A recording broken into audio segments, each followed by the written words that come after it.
Halo Sensikers, kembali berjumpa bersama saya, Denny Darko. Tidak ada yang namanya misteri, yang ada adalah tanda-tanda yang kita semua coba untuk mengerti. Pak Ganjar Pranowo, Mas Ganjar, ini sekali lagi nggak diundang ke dalam acara partai yang diadakan di kandangnya di Jawa Tengah. Berbagai alasan disampaikan, tapi terjadi kecurigaan. Jangan-jangan ini adalah buntut dari Celeng versus Banteng. Buntut dari ketidakharmonisan, karena si Mas Ganjar yang dianggap kemajon, terlalu maju, sehingga Mbak Puan yang ya mungkin sampai saat ini titah partai atau rantai komando ini masih meminta untuk Mbak Puan ini yang dimajukan sebagai capres untuk 2024 nanti. Yuk kita akan lihat apa yang terjadi di acara yang konon katanya bertujuan untuk menghat-trickkan PDIP sebagai partai penguasa yang selanjutnya. Kita akan lihat menggunakan kartu-kartu yang saya pegang.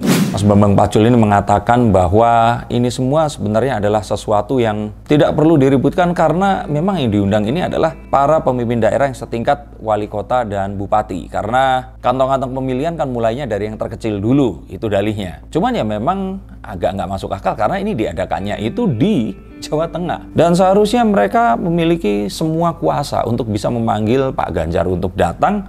Walaupun Pak Ganjar ini katanya ada acara yang berhubungan dengan sosialisasi anti narkoba atau sebagainya. Ini mereka memiliki kekuatan sebagai kader partai, tinggal di Wong Jawa bilang diceluk gitu, dipanggil pasti akan datang. Dan ya tapi ini tidak terjadi. Maka orang bertanya-tanya, ada apa sebenarnya di sini? Nah, kalau masalahnya adalah Celeng versus Banteng, ya ini nggak bisa dihindari karena judgement dari orang-orang yang selama ini menganggap memang akhirnya PDIP masih memajukan Mbak Puan. Sedangkan Ganjar ini memang, atau Mas Ganjar dianggap melakukan manuver-manuver sendiri yang semakin menaikkan elektabilitasnya. Walaupun tidak secara langsung dia bilang dia mencalonkan diri atau segalanya. Tapi dalam politik, hal seperti ini adalah sesuatu yang ya dibilang wajar selama tidak melanggar satu mekanisme kepartean. Seharusnya ini masih sesuatu yang ya makanya ini tadi akhirnya menimbulkan satu keributan mungkin di dalamnya. Tapi apakah ini terus yang akan terjadi? Karena apa? Jika hal ini terus dilakukan, maka sebenarnya yang akan dapat keuntungan itu ya Mas Ganjar Pranowo sendiri. Kenapa kok seperti itu? Karena masyarakat ini akan mesak nih, akan kasihan terhadap orang yang ditekan.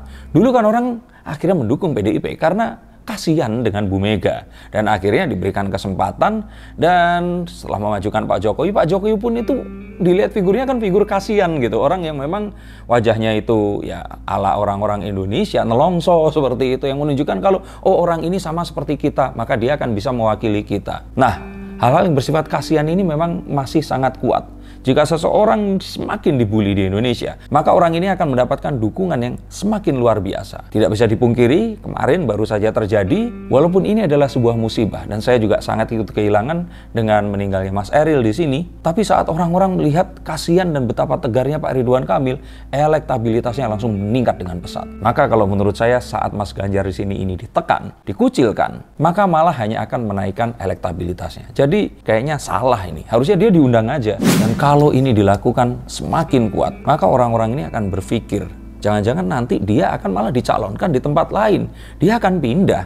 Nah, kalau seperti ini kan malah akan jadi semuanya jadi berantakan, jadi ambyar. Apakah memang ini yang akan terjadi? Dan mungkinkah Pak Ganjar ini atau Mas Ganjar ini akan berpaling ke lain hati? Kalau yang saya lihat, PDIP ini masih berharap ada sebuah keajaiban. Makanya dia ini nggak memutus atau menghukum Ganjar Pranowo, tapi juga istilahnya kalaupun ngambek ini kayak ngambek orang tua atau saudara tua kepada adiknya. Jadi kayak diambekin aja gitu. Maka ini sebenarnya adalah satu hal yang akan saling sawang sinawang. Nunggu siapa yang akan kebacut atau berlebihan, maka dia yang akan mungkin ditinggalkan. Itu yang saya kira saat ini sedang terjadi. Dan perang psikologis ala Wong Jowo ini sedang sangat-sangat terjadi di depan mata saat ini. Dan ini sesuatu yang wajar. Menanti last minute untuk menunggu melihat ada kartu apa yang akan didapatkan di akhir putaran nanti. Bahkan kita pun tahu, Wakil Presiden Republik Indonesia, Bapak Ma'ruf Amin yang terakhir ini, itu ditentukan last minute. Sampai-sampai akhirnya Pak Mahfud MD pun katanya ini sudah datang dan mengukur baju. Ya, tapi kemudian yang jadi Wakil Presiden, ya Pak Kiai. Nah, mungkin melihat ini, kebiasaan partai-partai atau politikus di Indonesia yang melihat sampai detik terakhir, ini masih akan terjadi. Sehingga ini last minute ditunggu, kalau ternyata elektabilitasnya nggak menaik pesat, ya kenapa enggak, pelampungnya akan tetap Ganjar Pranowo. Dan kalaupun ternyata membuang Ganjar di saat ini hanya akan mempercepat perpecahan yang saat ini itu mungkin saja sudah ada di tubuh PDI Perjuangan. Dan ini tentu saja bukan sebuah sinyalemen yang positif jika ternyata dalam waktu yang masih ada waktu ini tadi, kalau terjadi perpecahan dimanfaatkan oleh para pesaing dan partai yang lain untuk mengambil kadernya. Bukan begitu? Maka sebenarnya ini sama seperti tadi saya bilang, Sawang Sinawang, Mas Ganjar juga menunggu, wait and see. Begitu pula dengan PDIP dengan mengajukan Mbak Puannya. Maka kenapa? Kok nggak diumumkan dari sekarang bahwa beliau ini adalah calon presidennya adalah karena wait and see. Ditunggu dinaikkan. Apalagi dengan dibentuknya Dewan Kolonel yang konon katanya ini diharapkan bisa mendongkrak atau menarik citra dan elektabilitas Mbak Puan. Maka kita lihat bahwa PDIP masih menunggu sepak terjang dari Dewan Kolonel, bisakah ini akan menaikkan elektabilitas seperti yang diinginkan. Dan kalau seandainya Mas Ganjar bisa diajak kompakan, sebenarnya isu bahwa Mas Ganjar ini akan keluar, ini akan dipergunakan oleh para kompetitor dan lawan politik, yang artinya bisa menjadi senjata dengan mensuplai sebuah informasi intelijen palsu yang akan disalah tafsirkan, sehingga saat mereka melakukan sebuah move tertentu, ternyata move yang akan dilakukan oleh kita ini akan berbeda. Tapi apakah memang sepintar dan secerdik itu para politikus Indonesia ini bekerja? Maka kita akan melihat perang dingin ini agak sedikit lama dari sekarang. Sampai akhirnya saya lihat nanti sepertinya akan ada seseorang yang akan hijrah di sini. Apakah Mas Ganjar yang akan hijrah? Atau ternyata tampuk kecapresannya akan dipindahkan? Kita akan lihat. Tapi semua ini mulai akan lihat di Februari tahun depan. Dan sebelum itu terjadi, kita akan masih melihat perang dingin, ngambek-ngambekan antara kakak dan adik atau orang tua dan anak yang akan terjadi di kedepannya. Nah, permasalahannya adalah Mas Ganjar ini anak kandung atau anak angkat.